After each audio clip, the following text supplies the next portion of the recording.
it's about performance. Oh, it's about performance.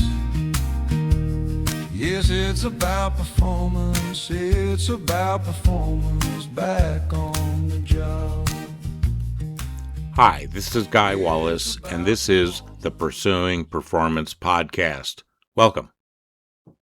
This is another episode of the Pursuing Performance podcast created by Google's Notebook LM after I fed it certain resources.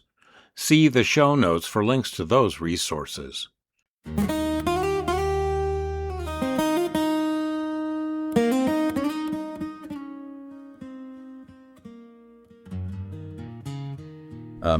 Usually when we talk about a medical diagnosis, there's this expectation of absolute precision, right? Like you break your arm, the x-ray shows that jagged white line, the doctor points to it, and, well, you know exactly what needs fixing. It's totally visible. Right, yeah. The problem is isolated, the evidence is empirical, and the treatment protocol is just totally standardized. Exactly. But then you step into the corporate world, you look at a struggling team or a stalled process or a failing project, and suddenly that x-ray machine is just broken. I mean, we're looking at a diagnostic landscape that is incredibly murky. Oh, absolutely. It's a mess. Right. So we are speaking directly to you today, the curious learner who's just looking for a shortcut to being well-informed. Today's deep dive is based on a 2026 book. It's called The Golden Path to Performance Improvement Consulting. Yeah, by the award-winning learning and development veteran, Guy W. Wallace. Right. And our mission today is to fundamentally change how you view workplace problems.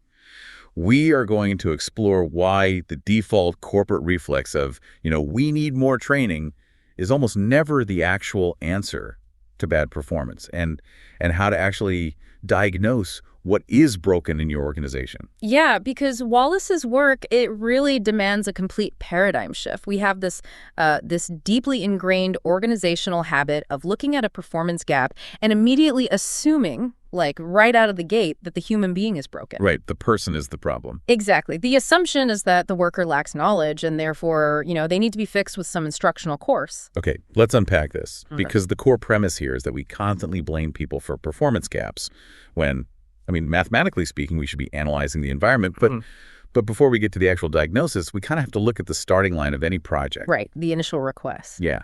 So how do we normally react when, say, a client or an executive just storms in and demands a brand new training course to fix this urgent problem? Well, the default response in most organizations is to just simply ask, how long should the course be? Just totally caving. Pretty much. Wallace actually quotes the late performance consultant Joe Harless from way back in 1985, who perfectly captured this mindset. Harless noted that clients always come in and say, "Gimme widget appreciating course." Widget appreciating, wow. Right. Like, they rarely come in with a genuinely diagnosed problem. They come in demanding this highly specific, totally unproven solution. And the instinct for most people is to either blindly take the order or to immediately push back and just argue with the stakeholder. But wait, if we know the surgery, the training isn't going to work, aren't we just wasting the client's time by pretending to take the order? If someone walked into a clinic and demanded a triple bypass for a mild cough, the doctor wouldn't schedule the operating room just to humor them, right? Yeah, it's a great point. But this raises an important question about the psychology of consulting. Taking the order is not the same as surrendering to a bad idea, Yeah. Taking the order is how you secure your foot in the door to conduct a proper analysis. If you push back on an executive immediately, you just lose the client. They become defensive because, you're challenging their authority and their judgment before you have any valid data to prove them wrong. Ah, right. You have no proof yet. Exactly. So Wallace advocates for what he calls Sneaky Trick 62. Sneaky Trick 62. It sounds like a Cold War espionage tactic or something, but the psychology behind it is actually incredibly elegant. It really is. So when the client says, "Gimme widget appreciating course," you paraphrase their request to demonstrate active listening. You nod, making them feel heard. And then you ask one very specific question. Which is? You ask, what would authentic practice look like with reinforcing and corrective feedback? Oh, wow. So you are forcing them to step out of the abstract clouds? Yeah. Because a phrase like appreciating widgets means absolutely nothing in a real workflow. But asking what authentic practice looks like, that forces the requester to visualize Tuesday at 2 p.m. what does the person actually have to physically or cognitively do, Exactly. It completely pivots the conversation from what do they need to learn to what do they need to perform. And once you get an executive talking about the actual performance context, you have implicit permission to start your analysis. That's brilliant. Right. You've technically taken the order, but you've set the stage to diagnose the real disease rather than just, treating the imaginary symptom. Okay, so we have our foot in the door. We are allowed to examine the patient. Now we have to prove that a lack of knowledge isn't the root cause of the problem. And to do that, Wallace brings in this thing called the EPPI fishbone. Yeah, the EPPI fishbone. He builds on the work of Kaori Ishikawa, who created the famous fishbone diagram for quality control in manufacturing back in 1943. Right, the classic Ishikawa diagram. Exactly. So Wallace adapted this into the Enterprise Process Performance Improvement, or EPPI fishbone. And it is basically this comprehensive map of the 12 variable sets that enable any human performance to actually happen. So we aren't just looking at the worker in a vacuum anymore. Not at all. Wallace breaks these variables down really systematically. First, you analyze the process itself. Like, is there a logical, defined sequence for the work? Okay. Then, he maps out 6 distinct environmental enablers. And these are entirely external to the employee. We are talking about the quality of data and information they receive, the materials and supplies, the tools and equipment, the actual facilities, the budget and headcount, and, crucially, the culture and consequences. Wow, okay. And then we finally look at the human. Yes, finally the 5 human enablers. Physical attributes, psychological attributes, intellectual attributes, personal values, and then at the very end, knowledge and skills. So what does this all mean for you, the listener, in the daily reality of a workflow? I mean, Wallace is laying out 11 external and intrinsic factors that can completely sabotage an employee. Knowledge is just the 12th piece of that puzzle. Right, it's just a fraction of the whole picture. Yeah, so if a supply chain analyst is constantly failing to submit accurate forecasts, management might assume they just lack the skill, right? Yeah. And they mandate a massive training intervention. And what's fascinating here is the massive structural blind spot this reveals. Because L&D professionals learning and development, they are highly trained experts, but their domain is almost exclusively confined to that single knowledge and skills variable. Wow, just 1 out of 12. Exactly. If the analyst's performance gap is actually caused by upstream data and information arriving 3 days late, Right. or if their software tools keep crashing, or if there's a toxic culture where pointing out supply chain bottlenecks gets you penalized, no amount of training will fix the outburst. That makes so much sense. You could send that analyst to an intensive, 6-week forecasting boot camp. They could master every theoretical model in existence. But the moment they return to their desk and boot up that same broken software, Yep, fed by the same delayed data. managed by the same punitive leadership, their performance goes right back to zero. The training completely fails, the company burns $100,000, and everyone blames the employee for not paying attention in class. Which is exactly why diagnosing the exact variable is non-negotiable. But uncovering which of those 12 variables is actually failing, it requires highly accurate data, and you cannot get that data from management. Because management is too far removed from the day-to-day friction. Precisely. And Wallace argues you also cannot get it from traditional one-on-one interviews with the workers themselves. Wait, really? So who do you talk to? Instead, you gather your master performers and you put them in a room for a facilitated group process. Okay, so you isolate the people who are consistently hitting the metrics, navigating the broken systems, and just achieving mastery. Exactly. You put them together and have them systematically map out the ideal performance. Like, what are the specific outputs? What are the requisite tasks? Okay, that makes sense. Then you map the gap performance. Where exactly are the non-master performers stumbling? And using the EPPI fishbone, which of the 12 variables is actually causing that stumble? When I was reviewing the mechanics of this facilitated group process, my mind immediately went to a complex escape room. Oh, I like that. How so? Well, if you have 5 people trapped in an escape room and you pull them out and interview them individually, they can only really describe their localized experience, right? Right, they just see their corner. Yeah, one person studied a padlock on the wall, another focused entirely on this black light puzzle. Yeah. If you try to map the room solution based on those isolated interviews, your final map is going to be riddled with gaps and contradictions. Oh, definitely. But if you leave them in the room together, their viewpoints collide. One person claims a certain sequence is best, and another immediately counters that it's inefficient. They kind of cross-examine each other. That dynamic is exactly why the group process works. Master performers, they typically possess significant egos because, well, they're empirically the best at their jobs. Right. They have the stats to prove it. Exactly. And a skilled facilitator harnesses those egos to pressure test the data in real time. The group basically polices itself. It prevents an individual expert from claiming some personal inefficient quirk is the definitive, ideal way to perform a task. Ah, so they self-correct. Yes. They self-correct the data until the entire process is mapped flawlessly. And this incredibly pure data leads to the most critical juncture in Wallace's methodology, which is the L&D pivot point. Okay, and this happens during the project steering team gate review meeting, right? You have all the stakeholders in the room, the exact same executives who initially demanded the widget appreciating course. Yes, the very same ones. And you project the data, which was generated entirely by their own top performers, onto the wall. Must be a tense meeting. It can be. But when that data clearly demonstrates that the root cause is an environmental variable, say a flawed incentive structure or a broken tool, you present the stakeholders with 4 distinct options. Okay, what are the options? Do we kill this training project because it will not solve the underlying problem? Do we modify it to address the actual gap? Do we defer the training until the software tool is actually fixed? Or do we approve the training anyway, knowingly ignoring the data? Wow. Reaching that pivot point is basically the ultimate flex for a performance improvement consultant.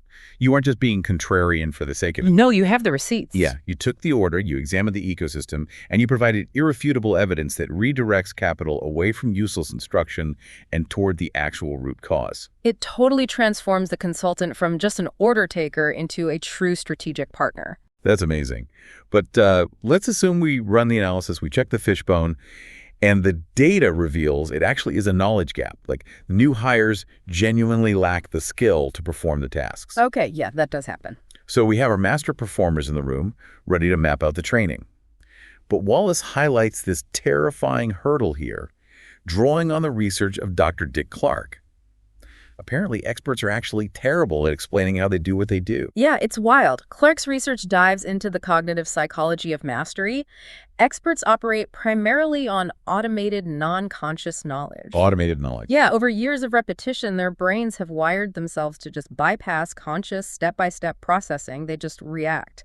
Clark actually found that an expert can only explicitly articulate about 30% of what a novice actually needs to know to perform a complex task. Wait, really? Only 30%. So the other 70% is completely tacit. It's just invisible, unconscious decision-making. Exactly. And that 70% is often the difference between a successful operation and a catastrophic failure. If you just ask an expert to write down the steps of their job, they will omit the vast majority of the cognitive labor because, well, their brain no longer even registers it as labor. Okay, think about teaching a teenager how to drive on a busy highway. Oh, that's a perfect example. Right, the 30% is easy to articulate. You explain the overt behaviors, the gas pedal, the brake, the steering wheel, you check the mirrors, you can write those steps in a manual. Sure, very straightforward. But you cannot easily explain the 70%. When I'm driving, I might get this sudden uneasy gut feeling that a car 2 lanes over is about to merge into my blind spot like before they even touch their blinker. Yep, you just sense it. Because I'm unconsciously taking in a dozen microcues. The slight drift of their tires toward the lane marker, a tiny acceleration relative to the flow of traffic. To me, it registers simply as intuition. But if I don't explicitly extract that process and teach the teenager how to read those exact cues, I mean, I'm sending them onto the highway completely blind to the actual mechanics of defensive driving. If we connect this to the bigger picture, that missing 70% is exactly why new hires in complex corporate environments are so frequently forced into informal social learning or outright trial and error. Oh, wow. Yeah. And in a low-stakes administrative role, trial and error just results in a delayed spreadsheet. But in high-stakes environments like a refinery operator managing volatile chemical pressures or an air traffic controller sequencing a crowded airspace, trial and error is incredibly dangerous. Terrifying, honestly. Oh. So we have a room full of master performers who possess this 70%, but they don't even know they possess it. How does the facilitator actually extract it from them? This is where cognitive task analysis comes in. You must map the invisible thought processes that precede the physical actions. Wallace achieves this using what he terms the 3 Ds of thought flow.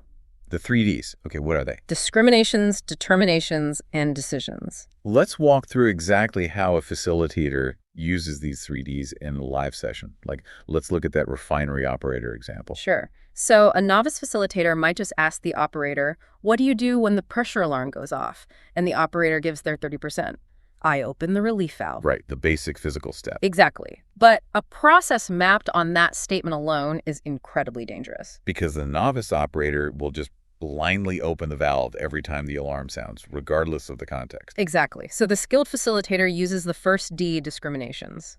This is the ability to recognize a crucial distinction in the environment that others miss. Okay. The facilitator pushes back and asks, wait, do you always open the relief valve when that specific alarm sounds? The operator might pause and say, well, no. First, I check the ambient temperature gauge. If it's below freezing, opening that valve will cause a block. So the operator just revealed a discrimination. They're distinguishing a safe scenario from a dangerous one based on a secondary cue, the temperature. You got it. So we've dragged that discrimination out of the unconscious. The operator noticed the temperature. Okay, so what is the second D? Determinations. This is the mental process of generating viable alternatives based on what was just discriminated. Okay, so coming up with options. Right. The facilitator asks, okay, you noticed it's below freezing. What options run through your head in that split second? The operator replies, well, I know I can either initiate an emergency system shutdown or I can bypass the valve and route the pressure to the secondary holding tank.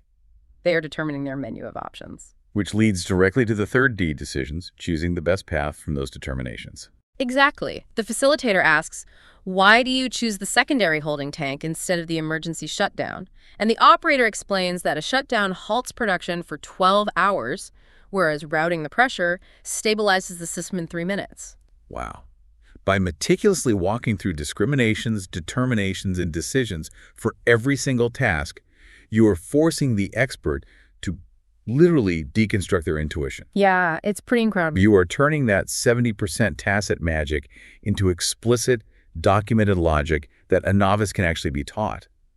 I mean, you're mapping the architecture of human cognition with the exact same rigor that you map the external environment with the fishbone diagram. That's exactly what it is. Okay, so we've painstakingly extracted this 70% of tacit human knowledge. We understand the environment, but workflows aren't just human anymore, right? Definitely not. So what happens to this delicate ecosystem of tacit knowledge and process architecture when artificial intelligence is introduced into the mix? Well, workflows are rapidly shifting from a binary mix of human tasks and machine tasks to a triad that now includes AI tasks.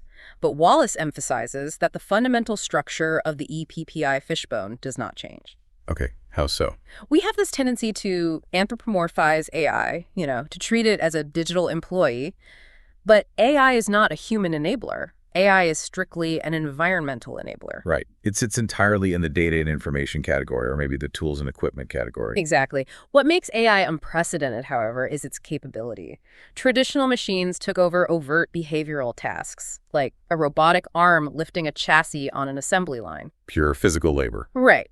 But AI is increasingly deployed to take over covert cognitive tasks. It is being asked to make the discriminations, determinations, and decisions that we just spent all that time manually extracting from our master performers. But Wallace issues a massive warning about rushing this integration, right? He insists that you cannot use AI to genuinely improve performance until you have completely mapped and optimized your process architecture. Oh, he's adamant about it. You have to review existing workflows for logic, apply lean principles, and utilize Six Sigma to strip out the inefficiencies first. Because if you haven't mapped the decision-making process first, applying AI is like strapping a rocket engine to a shopping cart with a wobbly wheel. You haven't fixed the underlying logic. You've just made the crash happen at light speed. That is a very vivid but very accurate analogy. Many organizations are just buying the shiny new AI tool and layering it over undocumented, chaotic workflows. They assume the technology will act as a cure-all. Which never works. Right. Without understanding the 12 variables of performance, AI will simply accelerate existing flaws. True performance improvement requires intentionally analyzing the ideal state and then deciding exactly which tasks belong to human cognition, which belong to traditional automation, and which belong to AI. It always comes back to the map. You have to know exactly where you are and exactly how things currently work before you can introduce a new variable. Well, we've covered incredible ground today. Let's summarize this journey. The next time you are sitting at work and management declares that a new training course is the solution to a team's failure, visualize that EPPI fishbone. Keep those 12 variables in mind. Right. Ask yourself, is there actually a lack of skill? Or is the team suffering from delayed data, a toxic consequence culture, or broken tools? Remember that training can only resolve one out of those 12 variables. It's all about being a rigorous diagnostician. Exactly. And if you are a leader analyzing a workflow, remember to gather your master performers together. Avoid the one-on-one trap.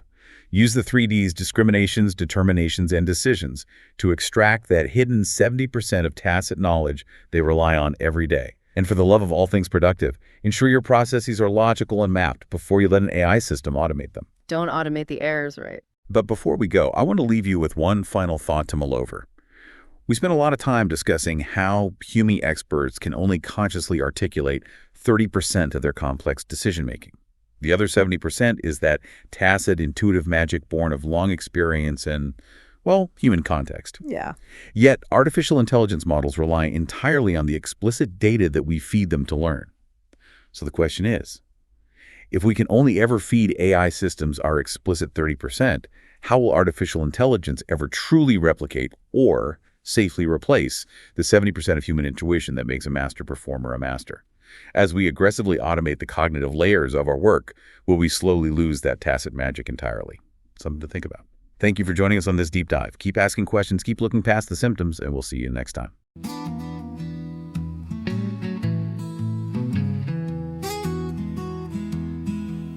It's about performance. Oh, it's about performance. Yes, it's about performance. It's about performance back on the job. It's about performance.